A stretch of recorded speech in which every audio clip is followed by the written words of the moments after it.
The town of Pine Hollow had one rule: don't talk about the thing in the woods.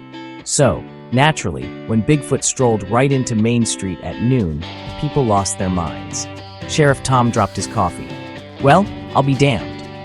Bigfoot stood there, scratching his hairy belly, looking just as confused as the townsfolk. He sniffed the air, then wandered toward Betty's diner. Should we run?" whispered a tourist. "Nah," said old Hank from his rocking chair. "He's probably just hungry." Bigfoot pushed open the diner doors and ducked inside.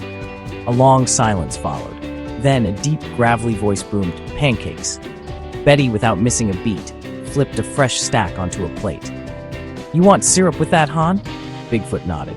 The town watched through the windows as he devoured the pancakes like a hairy tornado. Then, wiping his mouth with a napkin the size of a t-shirt, he gave a satisfied grunt, stood up, hit, and dropped a handful of moss and acorns on the counter.